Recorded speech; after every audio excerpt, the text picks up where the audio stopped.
or who wears an open collar or regular tie to be the smartest person. Just give me a couple minutes of your time every day, and I'm grateful that you do. And you can be a little bit more savvy, a little bit more far thinking, having more context for personal decisions, and creating wealth and value in your life and in, well, hopefully the life of Chattanooga and Hamilton County and places beyond. We do cover local economy, free markets in Chattanooga, but we also look at the beyond, and that might be where you're from, where you, my listener, in that great 20-ton rig going down the highway, just going over the ridge cut, are carrying along our ideas of lococentrism, nougacentrism, and thinking that when you get home, you're going to invest locally. You're going to think that you're there in God's providence and not by accident, and that you need to commit to living there and making your town, though it may just be a little place out in the prairie, making your town the best place on earth. And why? That's because you're from there. That is your habitat, your domicile, your residence, and the piece of earth where, in God's good grace, you belong. So that is what we hope for our non-trademarked and copyright-free argument here on the David Tulis Show. I do thank you for giving me just a minute of your time. We're looking at investing right now, and I'm afraid much of the conversation is on high-octane investors, those who have $1 million or more in net worth and huge incomes, those in the highest tax brackets who have special privileges, if you will, to invest that are not really available in the statute for you, because the government, in its very paternalistic way back in the 1930s, forbade lococentric and small-scale investing, and it's really made it impossible for small people like you and me, the Joe Sixpacks of Chattanooga, to invest locally. Nonetheless, you can still invest, and I hope that you will think in terms of divesting from national economy, liquefying a bit, and finding places in which to invest here, namely yourself. Maybe you, the listener, should be investing in what you know. You're making profit for others. You're riding on the coattails of a national company on the stock market or through a mutual fund, and you could be investing yourself. That's $40,000 that maybe you need to start that little enterprise in the field of your expertise, the field in which you have already a lot of knowledge, and you're not exploiting it. You're not taking advantage of what you know to bring a benefit or a value to someone in that field whom you have already identified as needing what you've got. You just don't know how to do it. Well, invest in yourself. That is kind of advice I think that we should all consider. And in fact, I'm doing that very thing. I'm investing in myself. I'm an investor here. I'm not employed by the radio station. I'm just an investor. And for me, everything is at risk. And if I don't serve my customers well, I'm going to fail. But if I do, well, the market will reward me. And so the question is, what is the focus? Is it the money or is it the customer? I suggest that you do as some of the investees of the Jump Fund have done, and that's think of the customer. What do their customers need? How do these customers, how are they better served? How can we bring a solution to their problems that no one else has thought of solving? But we here at Feats, let's say, or Utilize Health, we're going to come up with a solution that meets a problem that we've seen and we can analyze and resolve. Stefanie Crowe is a co-founder and a general partner at Jump Fund here in Chattanooga. That's in its second round of fundraising. The first round raised $2.5 million, and I think the target for the second is about $3 million. And the recipients of this capital, the recipients of these means of movement, which is what capital is, are going to be women-run companies in the Southeast. And Stefanie, why are women important in business? Do women run companies, or do women-run companies run better than male-run companies, or do companies with men and women together at the top run better? What's your take? I love that you're asking that question, David, because I feel like we started as a women's angel investment fund, and investing in female-founded companies, people interpret that to be like all women, no men on the scene, and that just could not be further from the truth. We're really about gender diversity, and what's very exciting is that we got started 4 years ago. We immediately had a plethora of opportunities to invest in. We've been choosing the best of the best, and they already have great traction. Now statistics are coming out. So research is showing that gender diverse teams actually have an outperformance factor. And the men want in on this game. They're seeing that there's something special about having high-level women in the room, which has been traditionally a male-dominated space, and that these teams are just finding a wonderful catalyst and producing greater returns. And so we were part of a few around the country focusing on women a few years ago, but it's becoming much, much more mainstream within the angel and venture space. The guys are seeking these deals. What's so interesting, when we were founded, we went to guy friends in the space and they said, we don't see these female-led deals. We're not sure they're out there. We don't know if you'll have anything to invest in. And we just had this instinct that there were women out there. I think the guys thought that we were interpreting them as being biased, and that was not the case. We just said, we feel like there's a social engineering opportunity. For whatever reason, the women are not finding you.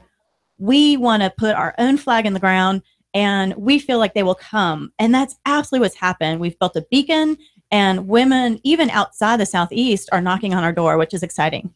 Stefanie, the national economy, as measured by the stock indices, seems to be doing very well. We have yesterday, I think, another record on the Dow, or maybe the S&P. Is the national economy really healthy, or is that just the fruit of inflation? So, David, I know you have a specific philosophy on this, and I would like to say that I've been a beneficiary of investing in national and international instruments, and I feel like there's definitely a place for that, to stay liquid, to stay diversified. Big companies perform better in down markets. They just have better, brands and balance sheets and access to loans that little companies sometimes don't have. So in a recession, the biggers are more resilient. But to your point, the jump fund has gone very much, grassroots into the South, a fair number of Chattanooga-based companies. And we're seeing that there's something really, really special about staying close to the action with, early stage companies, and not just giving them, money, not just writing a check, but leveraging our network and being advisors, being champions. It's like a mother bird, nurturing the hatchlings. These little companies are taking flight, not just with the capital, but with the passion and the knowledge and the mentorship of some really amazing folks, men and women. The Libertarian Press is predicting, David Stockman, for example, predicting a thunderous crash ahead in the equities. Stefanie, is there padding? Is there protection? Is there benefit in having a portfolio in more regional or local businesses for the investor? So anybody that has serious concerns, I say, please email me, and I'd love to set up a consultation and kind of give you our best thinking. We are very much thinking diversification is key, and alternative investments play a key role in that. So looking at the play between, public equities, international equities, fixed income, real estate, there are other alternative investments that can offer some diversification and some resiliency to a bad economy. And so today, the stock market's hitting highs, but at the end of the day, interest rates are low, and the fundamentals of companies still seem solid. They're selling products. They're not just producing earnings based upon manipulating balance sheets. What you want to see is just core fundamentals, that companies are selling great products and making profits. That's the basis of, the American way. And we still see those fundamentals as fairly strong. So always be cautious. Always be diversified would be my best global advice. We don't have a free market in the American economy. We have a cartelized, corporatized, government-run, government-heavy, and extremely debt-heavy national economy. There's a lot of socialized risk. There's a huge amount of moral hazard. Moral hazard, of course, means that that things are funded and subsidized that are unworthy of capital support, and the losses and the collapses of those entities are laid to the taxpayer. So you have socialized risk and a lot of privatized gain. It's a centralized economy. There's a lot of remote ownership. Look, there's a story in the front of the Wall Street Journal a couple of days ago.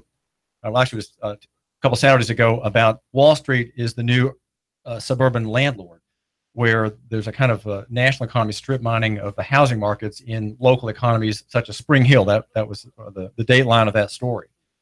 So Stefanie. David, I'm a reformed banker. I've spent 24 years in the bank industry. Have had Are you a repentant banker? I'm repentant. Well, I'd like to say that I've always served from the heart, and I've got this strong social services streak. So, and I've always played on the Main Street side. Obviously, there were a lot of influences coming out of Wall Street, and I know you have some very strong opinions on that. I have a story of being in New York post-financial crisis, actually had the first opportunity to see Wall Street, stood under the sign. I had a sweet friend pose to take a picture and said, like, smile, you're a banker. And I swear to you, I hit the sidewalk. Like, I thought somebody was going to take me down. Like, the last thing you want to do is... Well, let me get to my question. All right, if I'm presenting a sketch for the listener of the national economy as we see it here from a hard money, capital-centric perspective. And the last point to make about the national sector, and I want to ask you, Stefanie, in this little test here, to describe the alternative. Okay, and the national economy is monoculture, it is cartel-controlled, it doesn't have enough feedback mechanisms, and there's a huge amount of deadwood because of cheap interest making all kinds of projects, allowing all kinds of projects to get funding and debt that can't be paid back. So that's the national economy. It's very sclerotic, it's not responsive, and it's at the top of the S-curve. So, okay, so now, does local economy have solutions? And I would like you to characterize kind of in sketch fashion, what is the alternative to this this national economy, which is going to have a great loss of confidence at some point soon? So what's the alternative? The alternative, and you touched on this just a few minutes ago, which is invest in yourself. I was the receiving side of a downsizing. So, I thought, I had a great place and found myself part of a downsizing with a national company. I had to retool and regroup, and I landed in a startup bank, which was a phenomenal experience for me. And we built that startup fast and sold it within 8 years. I dove into a merger. Post-merger, things were really shifting around me. And so I retooled again. I feel like investing in yourself, always having, like, a friend of mine calls it your side gig. Like, what do you do on the side that is something you can monetize that would offer some protection if the corporate situation you're in shifts and changes? Because we know that organizational needs do change. So invest in yourself, and what you might find is that side thing could build and build and build to a place that you take the leap. And Mom Source Network is one of those stories. Jump Fund invested in Courtney, but she was building something on the side that eventually became the thing she wanted to focus on, which is now going to be an amazing company that she founded. And so a side gig became Courtney Jones's main gig. Main gig, and this could be her next hot big exit. So like this Knoxvillian woman who started something on the side, could have a wonderful national exit opportunity within the next few years. I'm rooting for her. If anybody's going to do it, she's going to do it. Well, if national economy, Stefanie Crowe, if national economy is monoculture and and it has mostly, it seems like the top 1%, they have easy access to credit, and they're the ones receiving all the credit payments from us yokels down here in the bottom 90%. We're making all the payments, and they're getting all the revenue. It's a monoculture. It's not a free market. Is it possible if that's the national situation, to have a free market, a diverse economic culture locally? Can we do it here? If whether I'm right or wrong on the national side, can we do that here to counteract that, to provide protection against the dangers there? So I'm going to offer this a couple different ways. One is I got started in a trust department in the early 90s, and very early on, I wanted to start doing the things that my wealthiest clients were doing. Obviously, I was doing it on a very small scale with little dollars, but over the course of 20 years, that has paid me well. Like, do what the wealthy and 1% are doing if you have access to that, and over time you'll benefit too. Now with the Jump Fund, we're focusing on the Southeast, and originally people don't really think about the Southeast as a startup ecosystem that is the most attractive. Like you hear about the Northeast, you hear about the West Coast. What's been so amazing is with groups working together, getting behind the right companies, we're garnering some amazing attention. And I like to say angel capital is riskier investing, but women are still undervalued. They're not getting capital at the same rate as men. So we're finding what I would call, undervalued, like discount, but high potential players. And in the Southeast, these companies, their valuations are lower. So to buy a similar company coming out of Silicon Valley, their valuations are so much higher. It's almost like we're discount shopping with rock stars who are going to just, I think, change the landscape, not just for Chattanooga, but around the Southeast. What is Jump Fund's investors' expected return on investment? I'd say in the angel world on a national basis, you're looking for 30% annual returns over the lifetime of the fund. This is high risk stuff and it's illiquid. Your money's tied up for years. And so these are folks that are looking for serious returns over time. When you manage a portfolio, you need to diversify by industry. We diversify around geography, like some in Chattanooga, some in other parts of Tennessee, some outside the state. Some startups will fold, some will return capital, and then you'll have a handful that just go the distance. And so you're sort of like nesting a variety of companies, hoping for the one, the two, the three that really drive the major returns for the fund. So the investor at Jump Fund will have several companies in which he or she invests, and overall the expectation is over 6 or 7 years, I have a 6x return, a 9x return, a 10x return. What's the return percentage or the times? How many times? Oh my gosh, David! Will the investor? You need to call what's my standard in that practice. You need to call my quanti analytic folks. But if and I'm just speaking at Angel on the whole. If you invest $100,000 over the course of 7 years, I think you'd like to see $300,000 or more return to you. And I'm just talking about the angel landscape. Now, you can get much more than that. You can get barely your money back. Like there's just no guarantee. But what's been really fun for the Jump Fund is to see a couple things happening, which is our female founders are bootstrappers to the nth degree. And these are women. And when you think about women in households, women know how to, discount shop. We cut coupons. We know how to stretch a buck. And so these female-led companies are stretching dollars in ways that I think the angel and venture world understands.